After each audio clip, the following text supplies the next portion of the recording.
morning guys, dito kami ngayon sa Hapon Beach. Ito mga taga-Riyadh dito. Ayan. So, ipakita ko sa inyo, lagi nyo nakikita sa vlog ko ay nandito tayo sa Hapon Hap. So yan, nakapark dun yung aking sasakyan. So ipakita ko sa inyo dito sa dagat side. So yan, ang kanilang mga tent dito. So sobrang lamig. Yan si Farouk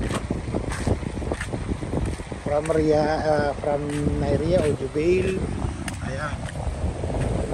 So kahit isa, wala akong nakikita dito na naliligo dahil sa lamig. So yan. And tumitingin ako doon kung mayroong maliligo, pero wala talaga dahil malamig ang simoy ng hangin. Ayun, nagkaiba yun yung kulay doon. Nakikita sa video. Visible sa video, nakikita doon doon yung dagat dito sa banda rito yung green. Yun ay ibon.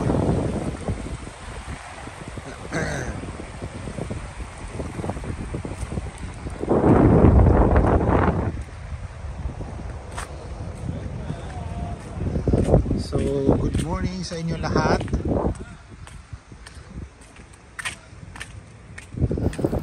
So, ito guys, itong area na to ay maraming naliligo rin dito na mga Pilipino, especially pag weekend. So, pumunta kami dito na morning. Kaya ang nakikita lang namin dito ay yung mga namimingwit.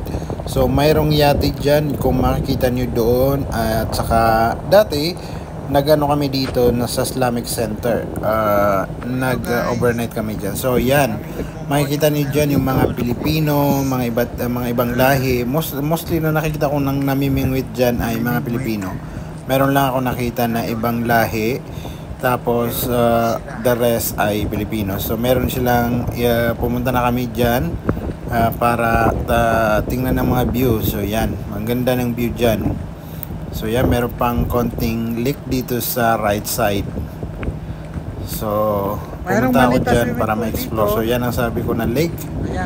Actually malinis naman siya, pero hindi na ako bumaba dyan. Hindi ko tinest. So dito, naglakad na ako dito sa may mga bato-bato. So yan. So lumapit na ako dyan sa tabing dagat. Ayan. So napakaganda, napaka-clear, napakalinis yung kanilang dagat dito. So dyan naliligo yung mga Pilipino. So yan, bumaba na ako dyan, yung kasama ko nagbablog din. Tapos ay yung isa naman, parang naglalaro-laro sila, yung pangbatang laro na kung maka-jump yung bato ng ilang beses ay siya yung win. So yung kasama ko yun, lumapit na dun sa tubig. And ako naman nagbibidyo lang. Ayun, hanggang doon binibidyo kung saan lang. And pagkatapos ng punta namin dyan sa Hapon ay pumunta kami sa Ras Tanura. So ito, pumunta kami sa masjid.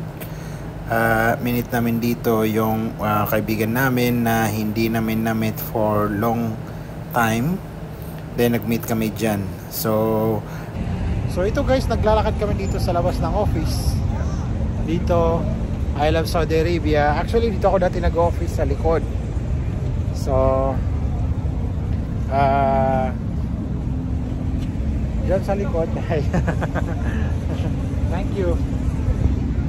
So, dito dati ako dyan dati nag-office for more than a year. Yan sa likod ng screen. So, and 1 year din ako nag-office doon. Lumipat ako doon sa pakita ko sa inyo mamaya pag malapit na tayo doon sa area na yon. So naglalakad kami dito with my friend Mr. Arif, galing sa Riyadh. So siyempre territory ko to. So maglalakad kami dito. And dito kami sa working area. Start dito yung end. So doon kami nag-start. So maraming coffee shop dito. Ayun, may mga motor,